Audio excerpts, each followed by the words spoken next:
want us divided because they're afraid of how strong we would be if we stood together. Do not fall for it. YouTube content creator, commentator, and comedian Drew Gooden released a video a few days ago that is genuinely one of the strongest and best critiques of capitalism I have seen in a very long time. If you don't know who Drew Gooden is, he is an extremely well-known YouTuber with over 4.5 million subscribers who came up on Vine. You may remember him from this classic. Road work ahead? Yeah, I sure hope it does.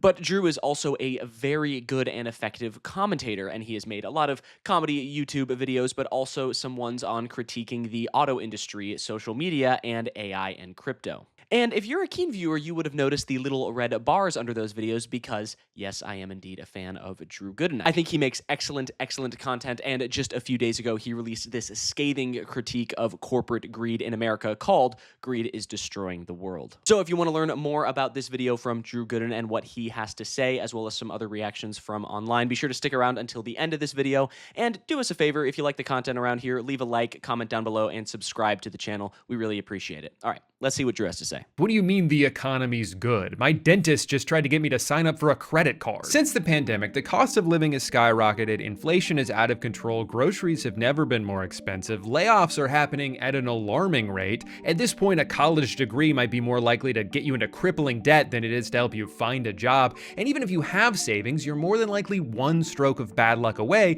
from losing it all to medical bills. And yet some people will look you right in the eyes and tell you, I don't know what you're talking about.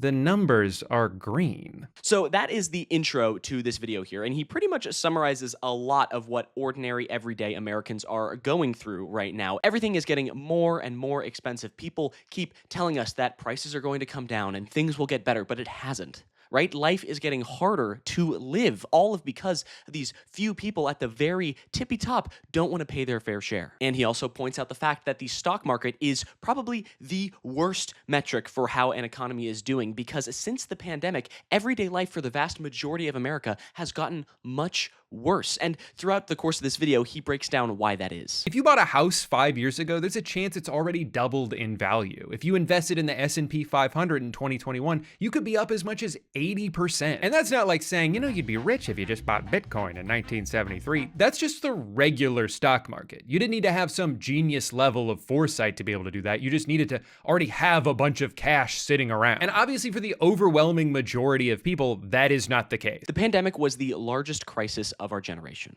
Right? Millions of people had to quit their jobs. They stayed home from school. They left college. They had to refinance their houses or lose them altogether.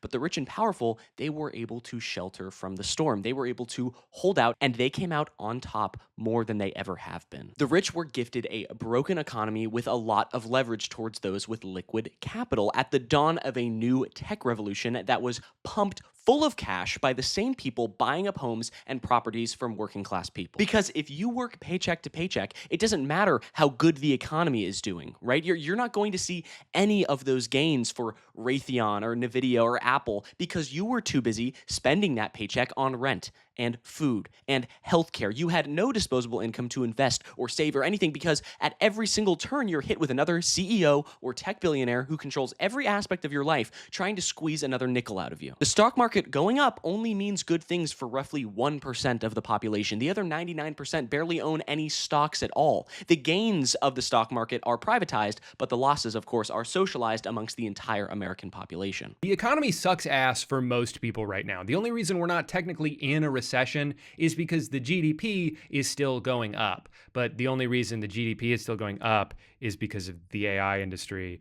But the only reason that even looks as good as it does is because a handful of companies are just like passing money back and forth. But there's no recession. You're hallucinating that. He's right on the money here. The AI bubble is huge right now, and it is only a matter of time before it bursts because these massive corporations like Nvidia and Microsoft, OpenAI, and Oracle are all passing money around in this cyclical kind of nature. So it looks like these massive deals are happening, right? $100 billion deal here, $50 billion there. There's so much money being passed around these companies, but each company is paying the other money that the other paid them already with.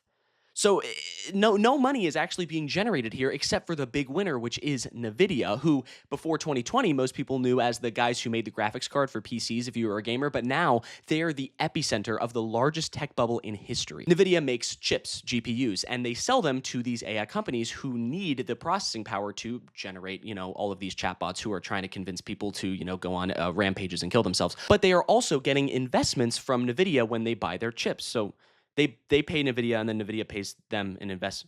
Wait a minute. It is a complicated mess, but at the bare bones of it, yes, the US economy is not growing. It is being held up by the AI market, making massive $100 billion deals for investments here and data centers here that look all fancy and they look shiny and they look brand new, but they would totally collapse at any minute if this bubble pops because investors could realize that this isn't a worthwhile investment and then it's over. Right? Worst case scenario, the entire global market collapses. Best case scenario, the rich get a little richer. And that is the best case scenario because unless you put a fuck ton of money into NVIDIA 10 years ago, you are not seeing any of these profits. The ship has sailed. Drew spends a while here talking about the nature of the AI industry and how it is bad. It's bad. But I'm going to jump ahead here a little bit into the video when Drew talks a bit about corporate greed and how regulations and taxes were once a way to control the hyper-wealthy back in the day. During this time, what do you think the tax rate was on the wealthiest Americans? For reference, in 2025, the highest income tax bracket is supposed to be around 24%, but because of how many ways there are to circumvent the rules, it often ends up being as little as 3%. In the middle of the 20th century, the tax rate on the ultra wealthy was not 3% or 20% or even 50%.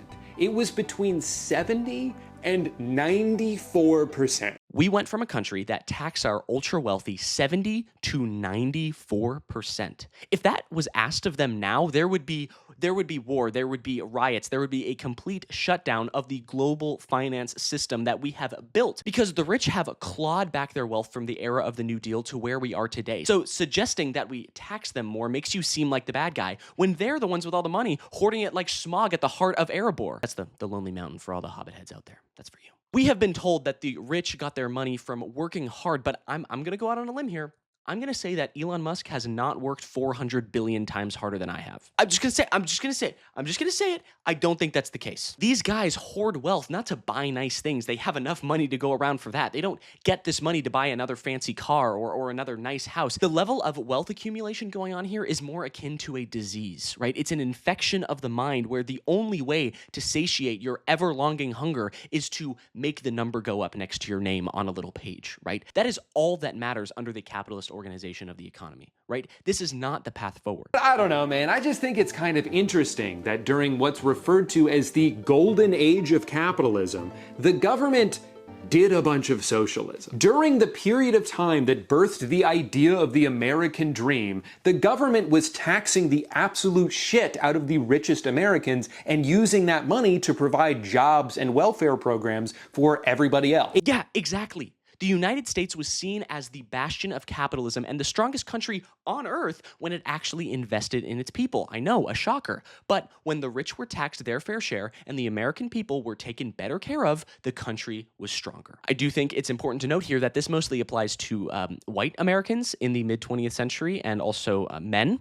But looking at the issue for today from a class perspective, the vast majority of the American public are suffering across the ideological, religious, and racial spectrum because of the consolidation of the wealth at the very top. And generally, people don't have hope for a brighter tomorrow anymore. I am 22 years old, and what do people my age see every single day? They see a world that does not give a shit about them. A world focused on the wealthy at the very top who don't even have the slightest bit of dignity to toss down a crumb to those who need it most. Millennials and Gen Z are the first generations who statistically will not do as well as their parents. The prospects for our generations is not looking as good as those who came before us. But honestly, how could anyone from my generation look for a better tomorrow when things are just getting worse? The quality of food is getting worse. The air pollution is worse. The wealth gap is just ever growing, and our news in tech is not reliable. CNN is partnering with Kalshi, the betting platform, to be a ticker for the news. Like, what the actual fuck are we doing? We're putting a betting platform on a news network?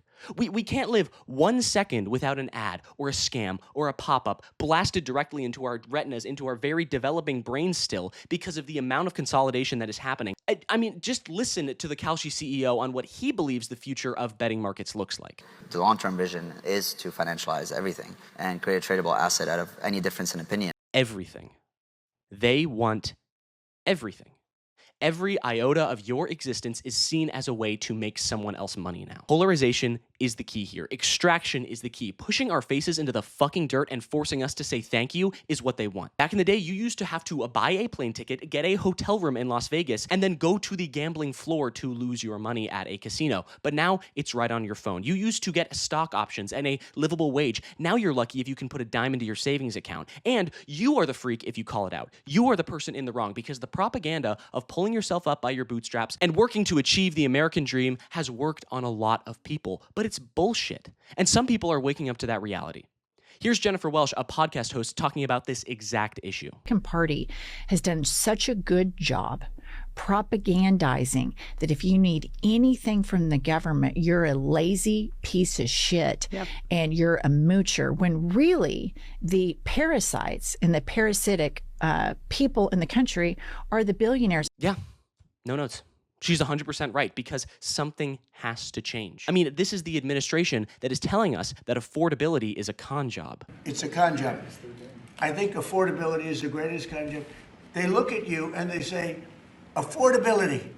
They don't say anything else. Everyone says, oh. Affordability is how people stay alive. The structure needs to change. Elected officials need to stop caving to corporate greed and legislate for their constituents, not their billionaire donors, not their extremely wealthy friends, not their factory-owning best buddies, okay? Because God knows that Trump and his friends aren't going to do it. Billionaires need to be taxed more. And the tax revenue that is being collected in this country needs to stop going to endless wars and subsidizing the AI bubble and actually go to healthcare, roads, infrastructure, bridges, transportation, education. The list goes on, and that is not where we're putting our money right now. This is not sustainable. None of this is sustainable. We need to have a better understanding of the situation we are in. I think Drew Gooden puts it well at the end of his video here. History shows that, unfortunately, sometimes things have to get worse before they can get better. And if this is what it takes for a return to class solidarity, then I guess at least we're closer to that than we've been in a long time. We just need to put down our phones, set aside our differences for a little bit, and unite on this one issue. They want us divided because they're afraid of how strong we would be if we stood together. Do not fall for it. But I think that's going to do it for me for now. Thank you so much for sticking around until the end of the video. I really do appreciate it. Make sure you check out Drew's video. It is over half an hour long, so do yourself a favor and go check it out. If you want to watch it, there should be a link in the description. If you like this video or want to see more like it, be sure to leave a like on this video, comment down below what you think about this entire mess that we are in, and also please don't forget to subscribe to the US Democratic Socialist channel. I really appreciate it. Have a nice day.